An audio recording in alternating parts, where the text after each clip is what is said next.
So what is up, fellow YouTubers? My name is Mike, this is the MDH Automotive channel, and I just want to do a really quick video to thank everyone for their support on the last video, which was on the Typhoon.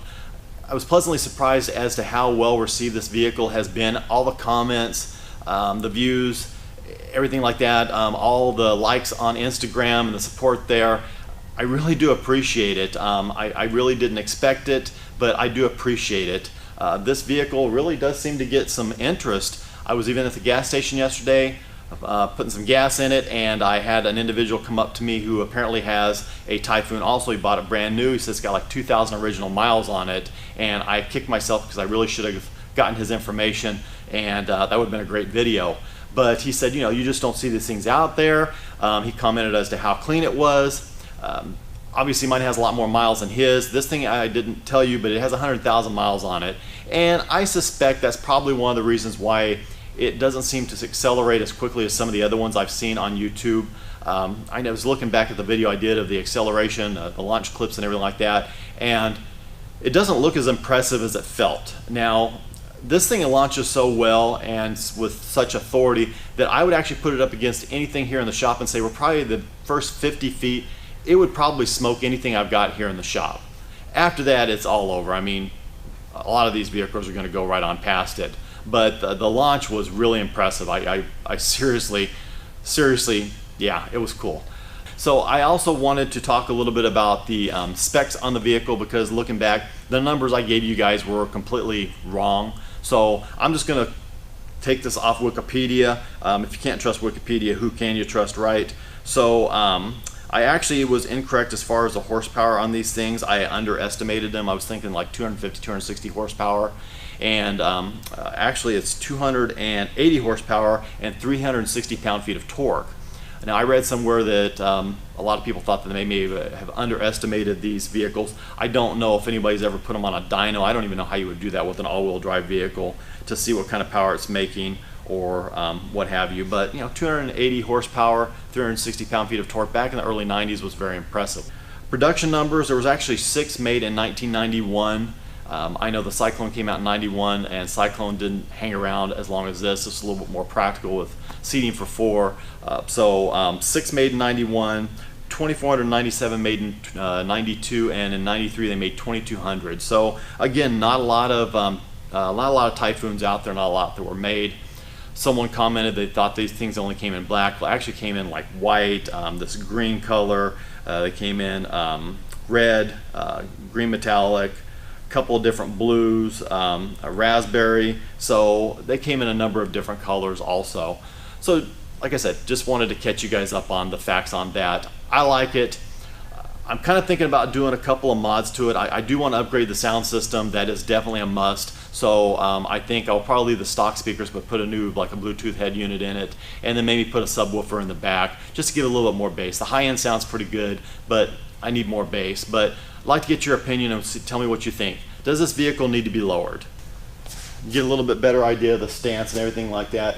I don't know, what do you think? Do you think it needs to come down maybe in the front end a little bit, in the back end? If I were to lower it, I would not lower it very much, and I don't know how much the ride would suffer. It's not a great riding vehicle as it is right now. It's definitely not like my Tahoe or even some of the other vehicles I have in here, but it doesn't ride bad, don't get me wrong. It's not a bad ride. So what do you think about that? Also, I was thinking about maybe some different rims. I had actually found some C5 Chrome Corvette rims online.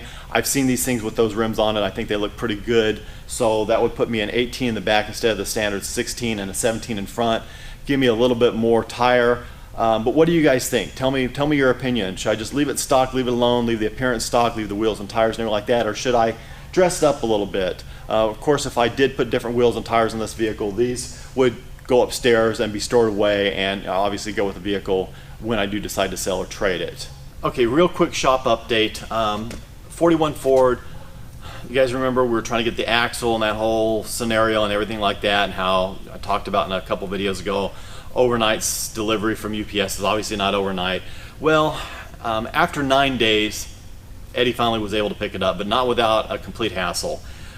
He was calling them. It was supposed to be delivered to his house, and he kept calling them, and they kept saying, okay, it's going to be delivered by this day at this time. And after the 3rd time calling, they finally said, oh, well, we lost it. But hey, you can go order another one, no big deal, right? No, this is an axle for 41 Ford. They're not that readily available. So I've got to hand it to Eddie, and thank you, Eddie. He raised hell with them. He pursued it, and guess what? They mysteriously found the axle. It was actually in Merced, which isn't too far away from here. They told Eddie that they could go ahead and deliver it the next day, or he could pick it up. He said, no, I will pick it up. So he was told to come between the hours of 8 and 8:30 p.m., which seemed a little weird to me, but okay, whatever. So he shows up during those hours, and guess what? There's no one there to give him the axle. He is told that their customer service hours are between 4 and 6. So he had to go back the next day, and finally he was able to get the axle. It is in the vehicle now.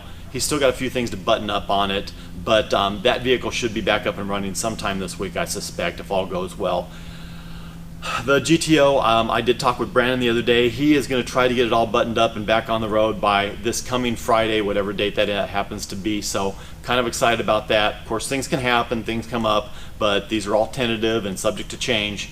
We've got to be a little fluid when it comes to vehicles, but supposedly it should be back up and running. I'm really excited to get the vehicle back. It's going to be like getting a new vehicle, and so you want to stay tuned for that. I will do some video on that, and like I said, I've got more to do here, so we're going to jump into it. I've got some projects coming, a few things going on, so we're definitely going to be having a lot of stuff going on, and I'm going to try to get back into some car events and things like that now that Bryson's born and things have kind of settled in.